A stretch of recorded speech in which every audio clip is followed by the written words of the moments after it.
계속해서 우리는 레위기를 통해서 하나님 앞에 드려지는 제사에 대해서 함께 말씀을 통해 살펴보고 있습니다. 앞서 번제와 소제가 어떠한 제사인지를 우리가 함께 살펴보았는데요. 오늘 3장은 화목제에 관한 말씀입니다. 레위기는 화목제에 관해서 또 7장에서 조금 더 구체적으로 내용을 소개하는데요. 화목제는 앞에 나온 번제와 같이 화제입니다. 5절에서 하나님께 향기로운 냄새로 소개되고요.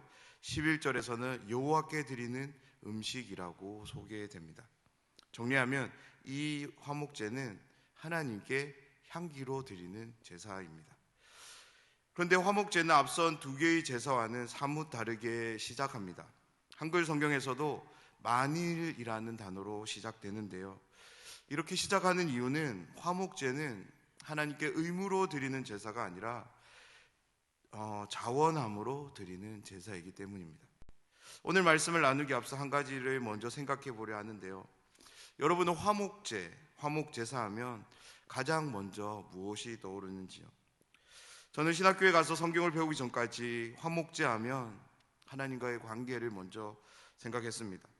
하나님과의 좋지 않은 관계, 특별히 죄와 연결해서 죄를 해결해서 하나님과의 관계를 회복하기 위해 드리는 제사로 이해했습니다.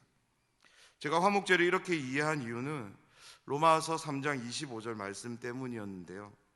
로마서 3장 25절 말씀을 제가 한번 읽어드리겠습니다.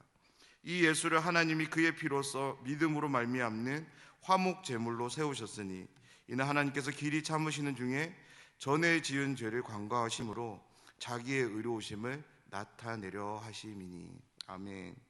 저는 이 말씀에서 근거해서 예수님께서 화목제물이 되셔서 하나님과의 우리의 관계, 즉 죄로 인하여 하나님과 원수된 우리의 관계를 해결하신 것으로 이해했기에 화목제사 하면 하나님과의 화목해지기 위해 드려지는 제사로 생각했습니다.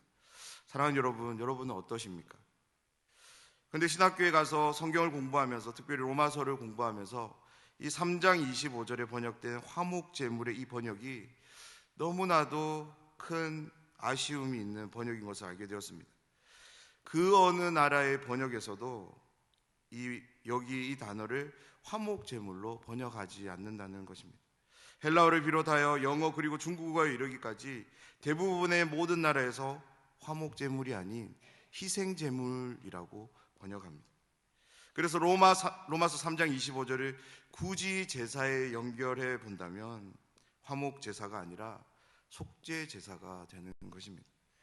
그런데 슬프게도 우리가 익히 잘 알고 즐겨 부르는 찬송가인 찬송가 304장 그 크신 하나님의 사랑에서도 이 말씀을 그대로 가사에 옮기고 있습니다. 죄범한 영혼 구하려 그 아들 보내사 화목제물 삼으시고 죄 용서하셨네. 화목제에 대해서 레위기 7장에서 더 분명히 밝히는데요. 화목제는 사람의 죄를 속하는 제사가 아니라 감사의 제사입니다. 그래서 성경은 화목제를 크게 세 종류의 감사제로 구분합니다. 감사제, 서원제, 그리고 마지막으로 낙헌제입니다. 이 세 제사들은 모두 하나님을 향한 감사와 연결된 제사입니다. 하나님이 베푸신 은혜에 너무 감사해서 드리는 제사가 감사제고요. 하나님께 드린 서원을 끝낸 후에 그 서원을 신실하게 이루신 하나님께 감사해서 드리는 제사가 서원제입니다. 특별히 감사의 제목은 없지만 일상의 그 기쁨을 담아서 감사로 드리는 제사가 바로 낙헌제입니다. 사랑하는 여러분, 하나님과 우리의 관계가 죄로 인하여 단절되고 불편한 상태인데 어떻게 하나님이 베푸시는 은혜를 누릴 수 있을까요? 어떻게 기쁨으로 하나님께 감사의 제사로 나아갈 수 있을까요? 하나님과 화목한 상태여야지만 하나님이 하나님이 베푸시는 은혜를 누릴 수 있습니다. 그로 인해 우리의 마음과 중심은 기쁨으로 채워지고요. 우리는 그 기쁨을 가지고 하나님을 향해 자원함으로 감사의 제사를 드릴 수 있는 것입니다. 감사제는 하나님과 더 화목한 관계로 나아가기 위해 드리는 기쁨의 제사이지 하나님과의 관계를 회복하기 위한 그런 제사가 아닙니다. 하나님과 화목함에 있어서 화목제는 시작을 여는데요. 어떤 시작을 여냐면 하나님과 더 온전한 화목의 장소의 문을 엽니다. 그런 점에서 화목제는 다른 제사와 다른 점들이 있습니다. 먼저 화목제는 모든 것을 온전히 다 태웠던 번제와는 달리 기름과 내장들만 태웁니다. 3절 말씀입니다. 그는 또 그 화목제의 제물 중에서 여호와께 화제를 드릴지니 곧 내장에 덮인 기름과 내장이 붙은 모든 기름과 4절입니다. 두 콩팥과 그 위의 기름 그 허리 쪽에 있는 것과 간에 덮인 커플을 콩팥과 함께 떼어낼 것이요. 소를 드리는 화목제에도 이런 말씀들이 나오지만 이후에 나오는 양과 염소에도 동일하게 살이 아닌 기름과 내장만을 태우는 것을 우리는 확인하게 됩니다. 그리고 화목제에는 또 다른 특징이 있는데요. 화목제는 수컷과 암컷의 구분 없이 흠 없는 것을 제물로 드릴 수 있었습니다. 하나님께서 화목 제물을 받으실 때 암수 구분을 하지 않으신 것은 이런 의미가 있는 것 같아요. 하나님과의 화목은 남녀 모두에게 주어지는 것임을 보여주는 것 같습니다. 3장에 소개되는 화목제는 세 종류의 가축을 통한 제사만 소개되는데요. 이후에 7장에 가서 내용을 더 구체적으로 확인해 보면 밀가루로 만든 빵을 드릴 수도 있었고요. 기름에 섞은 무교병도 드렸습니다. 기름 바른 무교전병, 고운 가루에 기름을 섞어 구운 과자, 그런 것들도 함께 드릴 수 있었습니다. 그런데 화목제에 있어서 가장 큰 특징은 이 제사는 함께 나누는 제사라는 겁니다. 제사에 사용된 제물은 먼저 하나님과 나눕니다. 그리고 제사장들과 나누고 최종적으로는 함께하는 사람들과 나누는 것이 바로 화목제입니다. 그래서 화목제는 하나님과의 화목을 누리는 사람이 더 온전한 화목으로 나아가도록 하는 동시에 함께하는 이웃들 공동체와도 그 화목을 함께하도록 합니다. 그래서 이 의미를 살려서 이 화목제를 다르게 우리가 한번 이름을 생각해 본다면 사귐의 제사, 나눔의 제사로도 우리는 이해할 수 있습니다.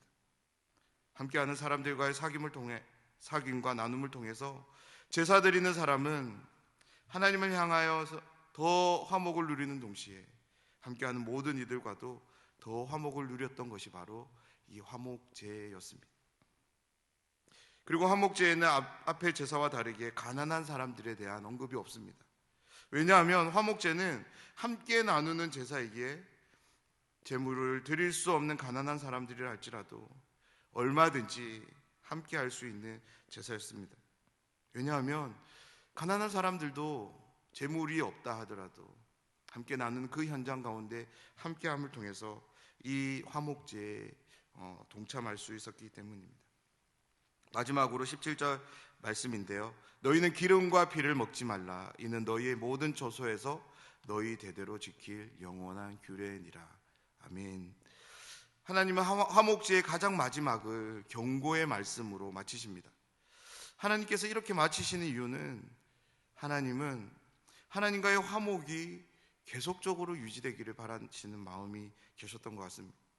하나님은 하나님이 선택한 이스라엘 민족과 그리스도 예수 안에서 영적으로 이스라엘 민족된 저희 모두와 화목을 유지하기를 원하시는 분이십니다. 그래서 하나님은 마지막에 그 방법을 가르쳐 주시는데요. 하나님께서 화목을 유지하는 방법으로 가르쳐 주신 방법은 금지 명령입니다.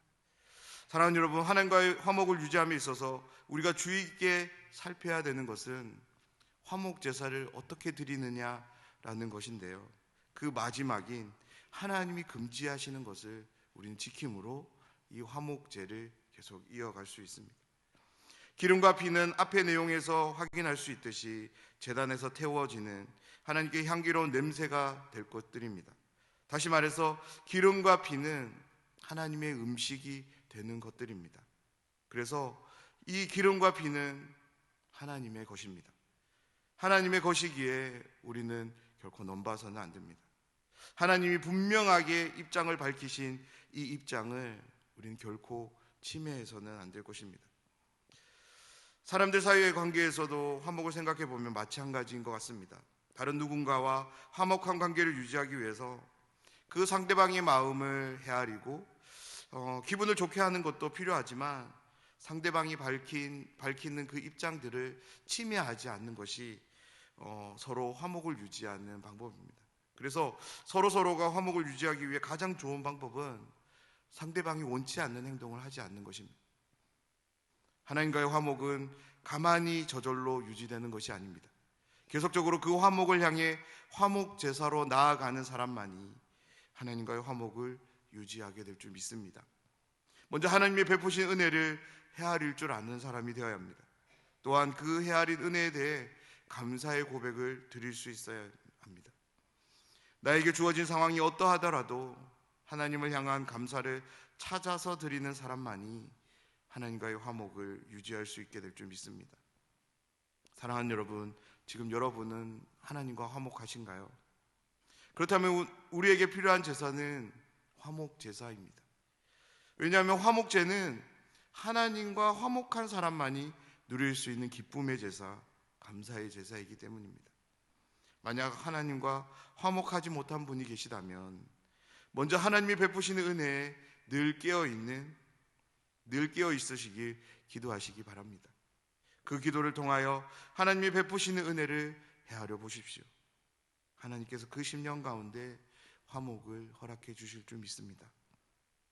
그래서 날마다 우리의 삶의 걸음이 하나님과의 그 화목을 누리는 가운데 더 온전한 화목을 향해 내딛어지는 그런 은혜가 있기를 간절히 소원합니다. 오늘 하루 우리의 삶 가운데 하나님께 거룩한 화목 제사로 나아가는 심령들마다 더 온전한 화목으로 인도하시는 하나님의 은혜의 손길이 함께 하시길 주님의 이름으로 축원합니다.